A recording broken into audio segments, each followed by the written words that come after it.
인구 5명 중 1명이 겪는다는 소화불량.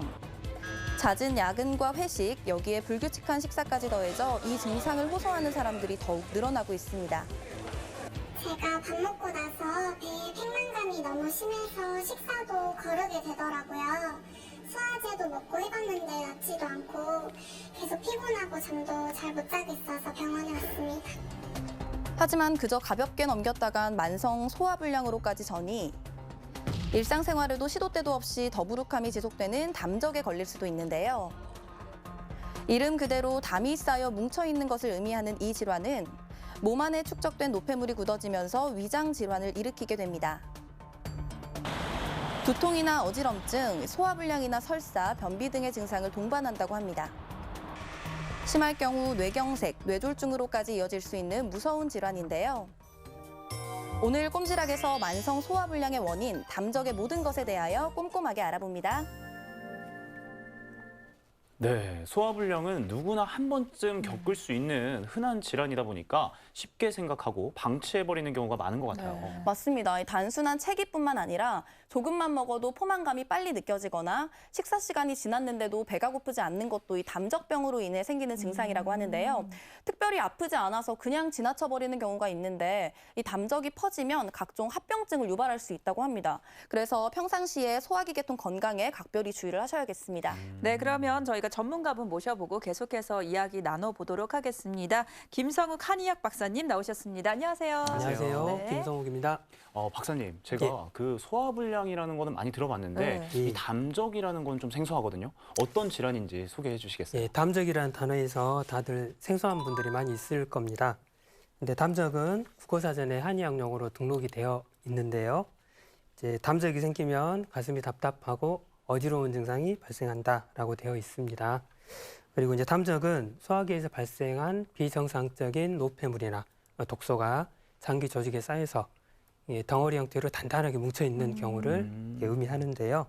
이제 담적으로 인해서 위장벽이 딱딱해지게 되면 이제 위장 운동이 방해를 받게 되어서 소화불량이나 역류성 식도염이 원인이 될 수도 있습니다.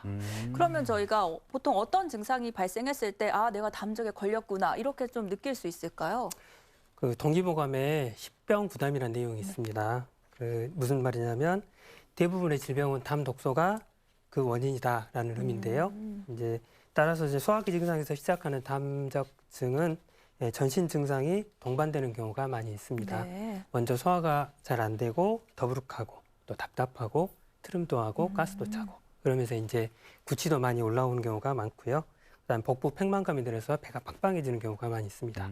그리고 이제 장이 안 좋아지면 과민성 대장으로 인해서 설사나 변비가 반복되는 경우가 있고요. 또 심할 경우 자궁이나 방광에도 이상 증상이 느껴지기도 합니다.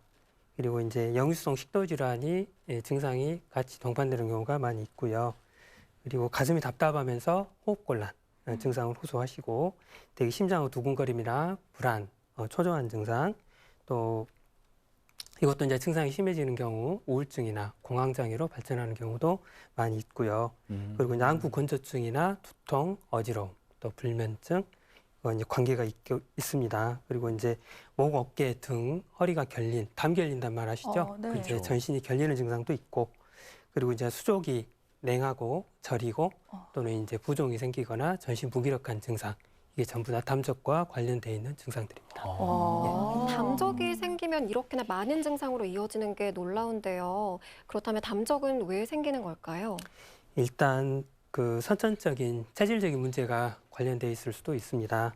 예를 들어서 특히 이제 소음인의 경우 소화 기능이 많이 약하기 때문에 담적 증상이 잘 생길 수 있는데요.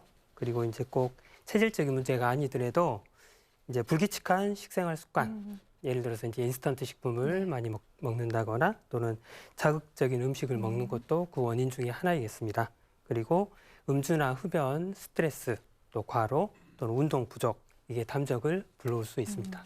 아, 그렇군요. 그럼 박사님, 이 치료법에는 어떤 게 좀 있을까요? 이제 담적을 치료하는 방법에는 이제 우선 약물 치료가 있는데요. 이제 담적을 치료하는 기본 처방에 환자의 체질과 증상을 고려해서 기력을 보강해서 위장의 운동력을 강화시켜주고 또 약해진 위장 내벽을 재생을 도와서 담독소를 치료를 하게 됩니다. 그리고 이제 침은 혈자리 자극을 통해서 장기의 운동력과 기능을 통제해주는 치료법인데요. 침 자극으로 인해서 복부의 혈류 순환을 개선시켜줄 수가 있고요. 따라서 이제 위장의 운동 기능과 그리고 위산의 분비를 조절해 줍니다.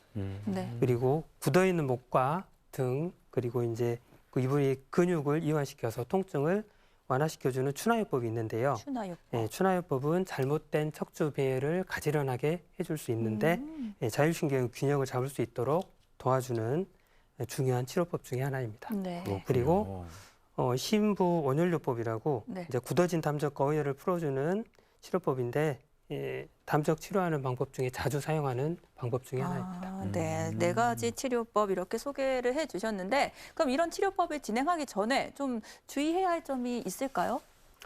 예, 소화기 질환의 치료는 다들 아시겠지만 잘못된 식생활의 개선 이게 이제 거기에 달려 있다 이렇게 네. 해도 과언이 아닌데요. 담적병의 치료가 보통 3개월에서 6개월 정도 기간이 소요가 됩니다. 기네요. 따라서 인내심을 가지고 꾸준히 치료를 하셔야만 하는데요. 대개 치료를 시작하고 나면 4에서 6주 정도 되면 불편한 증상이 많이 개선은 됩니다.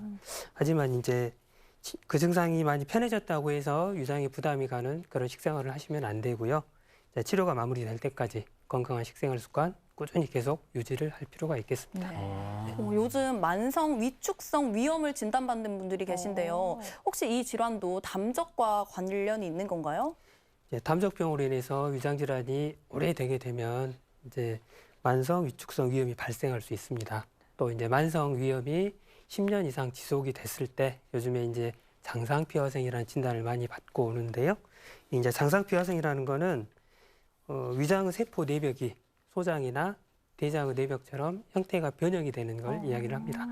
장상피화생이 될 경우에 위암의 발병 확률이 5배에서 10배가량 높아진다고 하는데요. 이제 그렇다고 반드시 암으로 발전하는 건 아니기 때문에 너무 두려워하실 필요는 없지만 그래도 이제 일반 그 위장병 환자들에 비해서 암을 예방하기 위해서 보다 적극적인 치료와 관리가 필요하겠습니다. 네. 그렇다면 이 담적을 예방하기 위해서는 어떤 방법이 있을까요? 소식하고 많이 움직이는 게 장수의 비결이다. 이건 다 알고 계실 거예요. 네. 그렇죠. 그러니까 음식을 드시는 종류, 드시는 속도, 드시는 양이 중요한데요. 일단 무엇보다 식사는 소화에 부담이 없는 음식으로 천천히 오랫동안 씹어서 드시는 게 좋고요. 그다음에 완전히 배부른 상태보다는 한 80% 정도 배부르다고 생각이 될 때 숟가락을 넘는 게 현명한 식사 방법이 되겠습니다. 사실 어렵죠. 예, 그렇죠. 예. 그리고 식사 후에 바로 눕지 않고 또 매일 꾸준히 걷는 운동을 좀 하시면서 관리를 하시는 게 좋겠고요. 또 스트레스도 위장 기능을 약화시킵니다. 따라서 일에만 너무 몰두하지 마시고 충분한 휴식과 수면도 중요하다고 하겠습니다. 네. 네. 속이 편하면 만사가 편하다는 말이 있잖아요. 그래서 소화불량 그냥 넘어가지 마시고 오늘 알려드린 정보 꼼꼼히 챙겨가셔서 건강한 생활 챙기시기 바라겠습니다. 네. 박사님 감사합니다. 네, 고맙습니다. 감사합니다.